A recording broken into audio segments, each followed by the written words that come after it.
This month's feature needs a bit of an explanation from me because 4 or 5 decades ago there were people in the charts who were actually speeded up other people, and I'm talking about the Chipmunks, I'm talking about Pinky and Perky.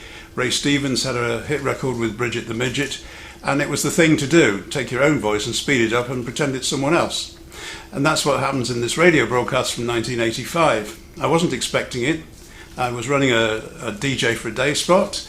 A young lad from school, they were all from school age, this young lad was 16, looked a bit older, and he was very good at what he did. You'll listen to the broadcast now and judge for yourself, and you'll hear his little voice that he brought with him.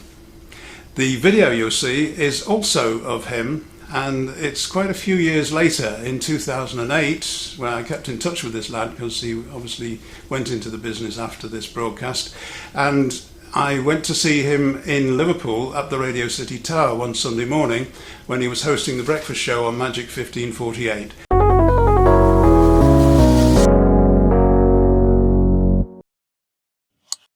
You can depend on Dickens for Peugeot Talbots. You can depend on Dickens. Call your friends at Dickens today. Brian Smart. And it's 11 minutes past 4, and here he is, our young DJ for today, Simon Davies. Are you sure you're 16? I am 16, as a matter of fact, Mr. Smarty. Yeah, well, you look a bit older than that. It seems to me, I don't know how this has happened, but on a Friday we always seem to get the one who's done it before, whether it be done a disco or done hospital radio. In your case, it's hospital radio, isn't it? Hospital radio, and also I do voiceovers for cinemas. Cinema? Cinemas. What do you do at that? What adverts you mean? Yes, it's just like, you know, the rank chain of cinemas. I actually do the voiceovers advertising all the different films Well, that are actually coming. Oh, the films. I was going to say the local firms. Yes, you were telling me actually in reception earlier on that also as part of the hospital radio you have to more or less do everything, including read the news. That's correct on a Sunday afternoon, because I'm up against the network chart on March of Sound. I've actually got a rival, and there is no news supplied on the hour, so what we have to do, we record the news around about an hour in advance from the teletext, pirating. Are these all your talents then, playing records, reading news? There are quite a few more. I mean, you'd have to hear it to believe it. Well, we shall say no more about those, just in case. I better not do it live. So who is it you brought with you? And I'm terribly sorry. I mean, he will behave himself. And as a matter of fact, this is my little co-producer at Radio Line. He's called Junior. Fine.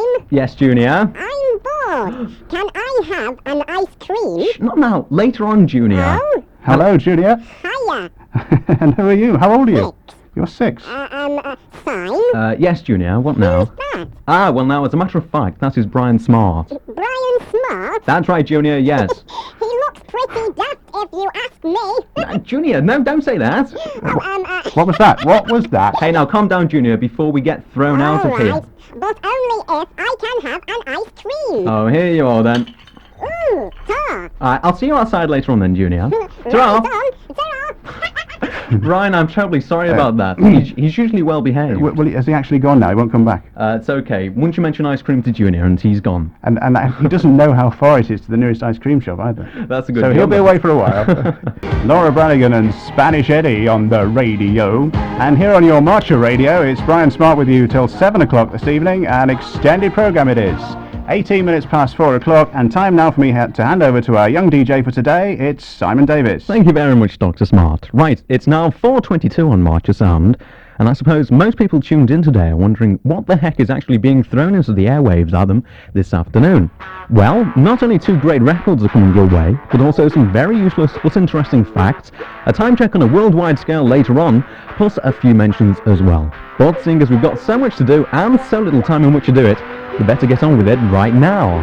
That's Ike and Tina Turner with Not Push City Limits from 1973. Good afternoon, it's Simon Davies on March of Sound, and a quick reminder now that between 7 and 8 tomorrow night, Tina Turner is the first artist to be featured in a brand new series of 1-hour concerts, so that should be something well worth listening to tomorrow night at 7 o'clock.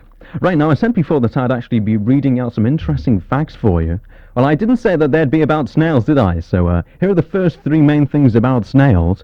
Firstly, did you know that snails can sleep for up to 3 or even 4 years at a time? I never knew that one. It's just like an English lesson, isn't it? Number 2, a single snail can actually possess up to 25,600 teeth. It's amazing. I bet they've got really, really great dentists. And finally, travelling at a top speed of only 2 inches per minute, an athletic snail could complete the Olympic marathon in just a year and a half. Sounds like Brian Smart in a sports day, I don't know. A quick reminder now that in around about 8 minutes' time from now, Tom Button is at the news desk with the Marcher News headlines. We'll now take a break. Scott's Furniture. Good afternoon, broadcasting from Wales and Wrexham on 238 metres and 1260 kHz in the medium wave. Also on 95.4 MHz VHF in stereo. This is... Marcher Sound. Thank you very much. Welcome back. Right, I've got an opportunity now to say hello and well done to my big sister, Mandy, better known as Amanda Davies, from the Miss UK 1985 competition. The final was in fact on Wednesday night, and she's now back in Chester, so this record is just for her. Also on this day in 2002, you probably remember this, a gang plotted Britain's biggest robbery. They were jailed on this day in 2002. Basically, the raiders had planned to steal the world's most expensive diamond. It was this whopping big diamond called the Millennium Star that had been on show at the Dome a couple of years before. They were just inches away from getting away with it when they were caught by police. They were trying to make their getaway in a JCB. I mean to say, if you're going to steal the biggest diamond in the world, you're going to put a little bit more thought into it.